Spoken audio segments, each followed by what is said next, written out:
Wednesday, you know what that means. It's time for the Southern California Writers Association Hump Day Book Tour. Your host, Manny Margarita, here with Diana Pardee on tech. Every Wednesday morning, the Southern California Writers Association turns our page over to a new and sometimes returning author to talk about their books and their work. This morning, we are welcome to have with us J Dianne Dodson. Dianne is the science fiction, fantasy, and horror author of The Shadow Galaxy, a collection of short stories and poetry. She's also written The Inn at the Amethyst Lantern, as well as the 4-book space opera series, QUESTRISON. I had that before. I screwed that up. It's QUESTRISON, right? QUESTRISON Saga. QUESTRISON. Okay, Saga. Dianne's short fiction is featured in anthologies and magazines. She holds a degree in ecology and evolutionary biology and spent several years working in both ecological and clinical research.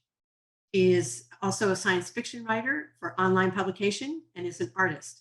She's known for writing characters people fall in love with in extraordinary settings and intricate world building, and is represented by Laura Bennett of Liverpool Literary Agency, which is definitely not local. So yeah, okay. So we'll talk a little bit about that. Good morning, Dianne. Good morning. Thanks for having me. Well, thanks. It's good to see you again. You too. You, like we were saying before, you have so much going on, more than any 3 people I think I know. But let's start by talking about the most recent exciting thing you have, which is the Shadow Galaxy, right? Yeah. Talk a little bit about that. But before we do that, why science fiction? What is it about science fiction that, I mean, I always am fascinated by people who have an imagination. But what drew you to that? I have loved science fiction literally my entire life. I think the first movie I ever saw in a movie theater was the original Star Wars, A New Hope, when I was 3. That's when it came out. And I grew up in an environment which was full of nerds. My whole family are nerds, you know, and we had Star Trek reruns. We had all kinds of other fun things to watch, Battlestar Galactica, Buck Rogers in the late 70s. And then I fully jumped into science fiction in the 1980s as a kid and started writing my own even as a kid, even from age 10 onward. So I've been steeped in the lore. I also read a lot of fantasy and horror. So I love all 3 genres. And sometimes I like to blend the 3. And science fiction to me offers possibility, both good and bad. That's really the crux of it, involving some elements of science, but it's all fictional. However, sometimes that we see that what science fiction inspires comes to life in reality eventually, and those products or those scenarios emerge and affect our lives in the present day. You know, it's interesting too. I think a lot of science fiction writers also write horror. Of course, there are science fiction authors who write anything but science fiction. But there are a lot of crossovers between the 2 genres, themes and world building and things like that. So you write horror also? Yes, I do write horror as well, and fantasy. And fantasy. So I guess anybody who can live in another world might be open to any of those, right? Right.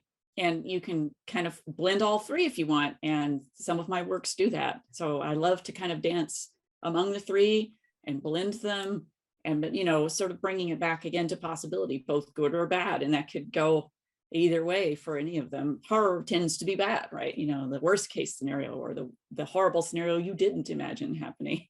So I think that, you know, those are direct ways to explore some really unattractive human qualities. Exactly. Traits without hitting the nail on the head. So I love reading them. Yeah. So when we talked last time, you read from the QUESTRISON Saga series. I'll get that. Which is like a huge, sprawling saga story, right? And now Shadow Galaxy is very different from that, right? Right. Do you want to talk a little bit about that? Yeah, so the QUESTRISON Saga is a 4-book saga, and it's definitely science fiction and fantasy. There are elements of horror as well. It's a space opera sprawling through generations and planets, and it's just everything that, you know, someone who loves Star Wars, Star Trek, Doctor Who, Farscape, The Fifth Element, all those things. There's a little bit of touch of Game of Thrones to it as well, because it's a lot of intrigue and political stuff, and a really scary, monstrous villain who can insinuate itself into other people as well. So that series came out with the first one, Heliopause, in 2018. The second is Ephemeris. The third is Accretion. And the fourth, which came out in 2021, is Luminiferous. It is a complete saga. You can go and get it now in paperback or ebook. And so that is just a big story that I actually started conceiving when I was a kid. So, and I rewrote and wrote over and over this sort of big epic story. And then now it's out in the world. And I did all of that myself, but this is different. The Shadow Galaxy just came out this month. It's a collection of short stories and poetry by me, published by Trepidatio Publishing, which is a known genre, usually horror sci-fi, imprint of Journalstone Publishing. And in this book, it is a collection of various stories across genre and theme, and there is some poetry in the back as well. So there is everything from fantasy, science fiction, horror, sea tales, and Appalachian tales, because I grew up in East Tennessee and Southern Appalachia. So it's got a lot in a small package that shows my range and very, very different stories.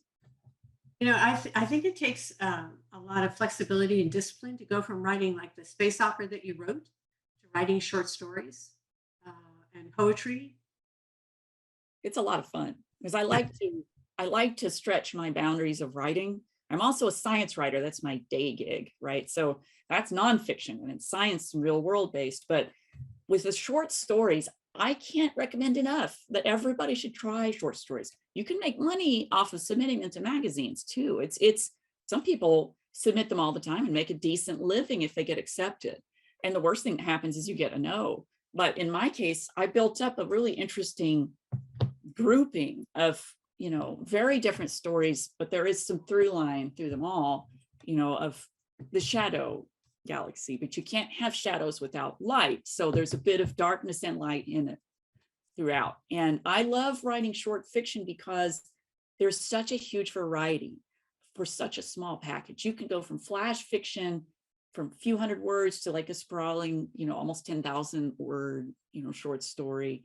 And you can tell whatever tale you want. And it's, you know, you can end it however you want. And some of these have very harsh endings that are like a slammed door. And you're like, oh, you know, that's purposeful. And one of my great influences, Ray Bradbury, wrote a lot of short stories as well as novels. So I kind of tap into his sort of method of freaking you out while taking you on a journey. And I have so much fun writing short fiction. And then currently I'm writing some solar punk fiction, which is a hopeful future based on, you know, sustainable living and solar power and plants and all that stuff. So I kind of just go back and forth. That's the great fun short fiction. You can have this whole huge playground, play with genre, play with style, and there's no downside to it at all. So that sounds like the kind of book you want to carry in your briefcase or your purse or whatever, and for whenever you have, you know, time that you want to read maybe a story or whatever, and you don't have time to dive into a whole novel. Right. It's like the perfect antidote to that. Exactly. Yeah. All right. Well, and now you, on a personal note, you had a lot going on since the last time we talked. Yeah. You are in LA and you are taking sword fighting. How did that come about? What is going on here? So yeah, I had spent a large part of 2020 and 21 in Tennessee. I had moved from San Diego to Tennessee after my father passed away, and I was helping out family there. It didn't really work out because I have kids, you know, they're young teens, and it was really hard on them. So we moved back to Southern California, but we're in LA now. And I've put down roots here, and I really love being up here. I do miss my San Diego writing community though, and my Orange County community, which I need to get back involved in. But so a lot happened during that time. I married Gareth L. Powell, British science fiction author, award-winning author. And so we have a transatlantic romance that's going on.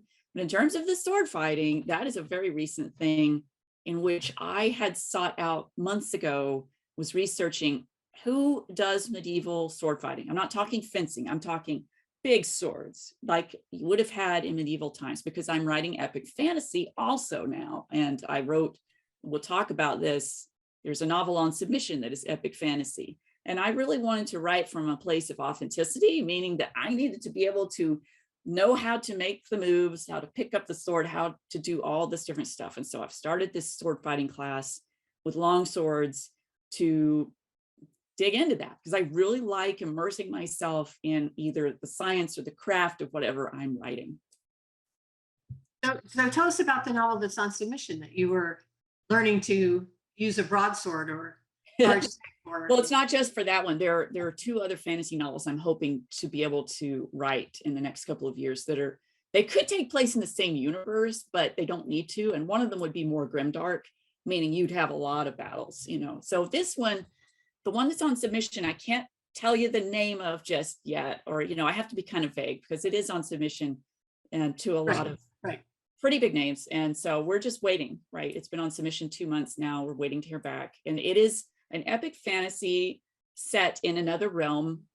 There are elements of our world, kind of like you would have Middle Earth, very similar to like, you know, this realm incorporates elements of our world, but is essentially medieval, crossing a little bit into steampunk with one of the countries. So it's about a princess who wants to be a knight or a priestess witch, like her mother, who abdicated to the north to a secret covenant of sorceresses. And she lives with her father, the king, in this one country. And she was supposed to marry a prince in a neighboring country. They were betrothed since birth, but she wants her own destiny. And this prince is kind of not really sure he wants anything to do with her either. So, but they're kind of flung together in a situation that is apocalyptic with invasive monsters coming into their land. And they need to find some ancient forces, AKA dragons and other elements that could help them defeat this monster that came from another realm. So that's what's on submission now. There are all kinds of fantasy elements. You've got sorceresses, you've got fae and fairies, you've got dragons, you've got, you know, the court intrigue. There's even a kind of a little bit of a Downton Abbey aspect to the court stuff before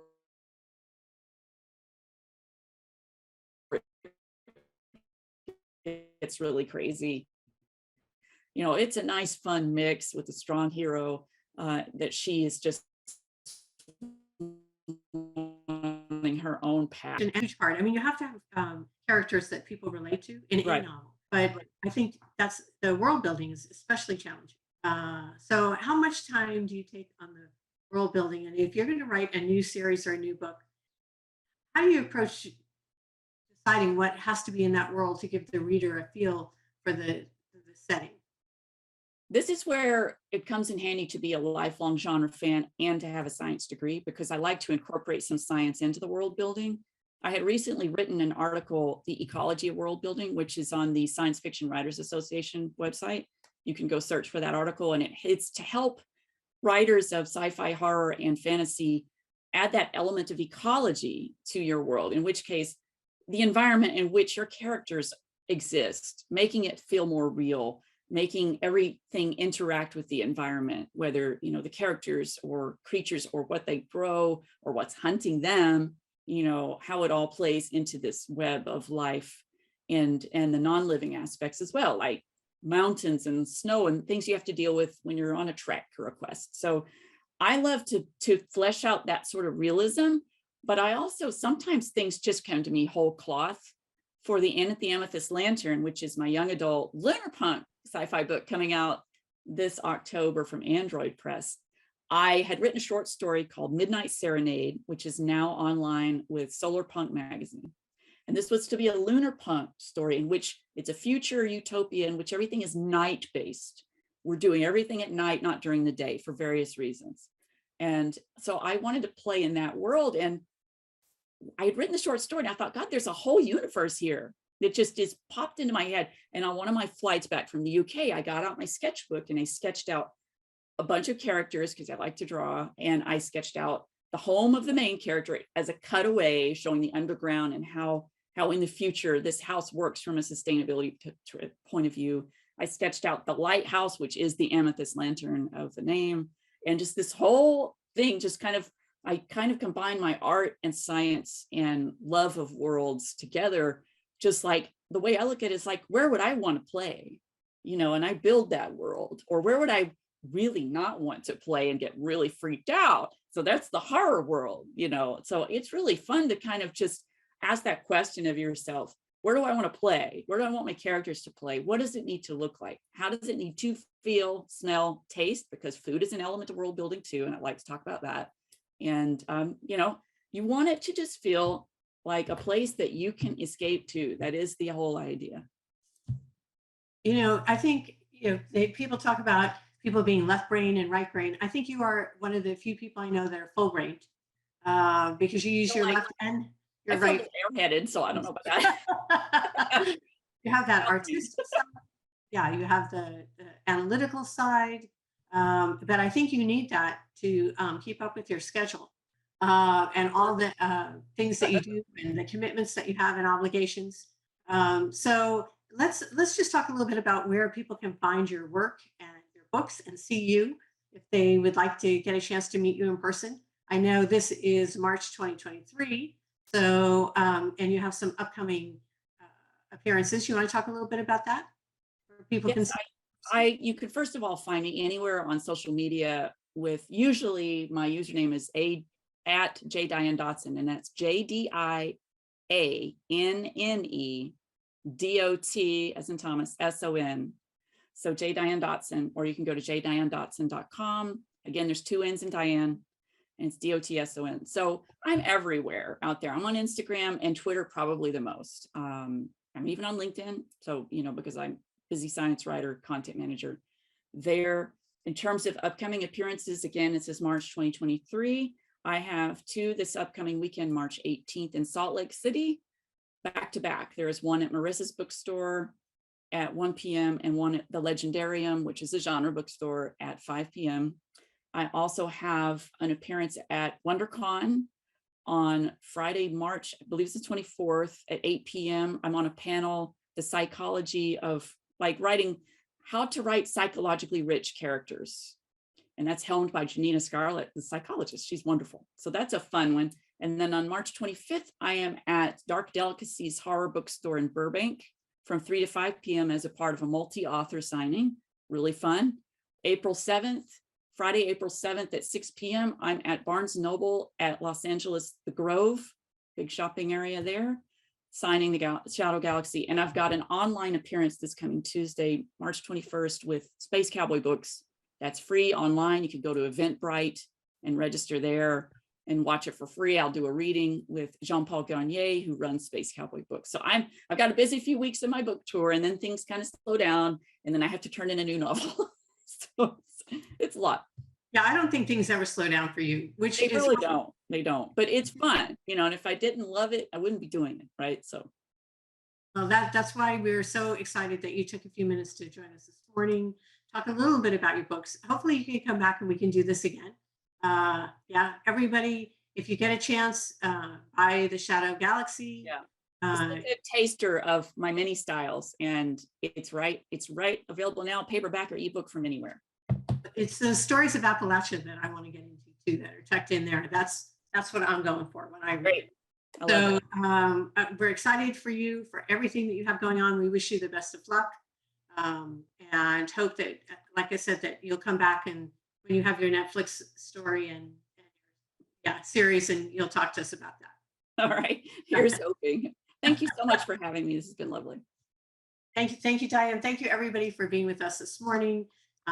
You could go ahead, please, if you have friends that are interested in science fiction who couldn't join us this morning and you think they'd enjoy this interview, go ahead and share the video, or you can wait until the video is packaged and goes onto our YouTube page or our channel, which is SCWA Writers Online, where you can find Dianne Dotson's interview along with hundreds of others. So until next week, we hope you stay safe and keep reading. Dianne, stay dry. We're getting a little rain here in LA today. And we will see you next week on the SCWA Hump Day Book Tour. Thank you.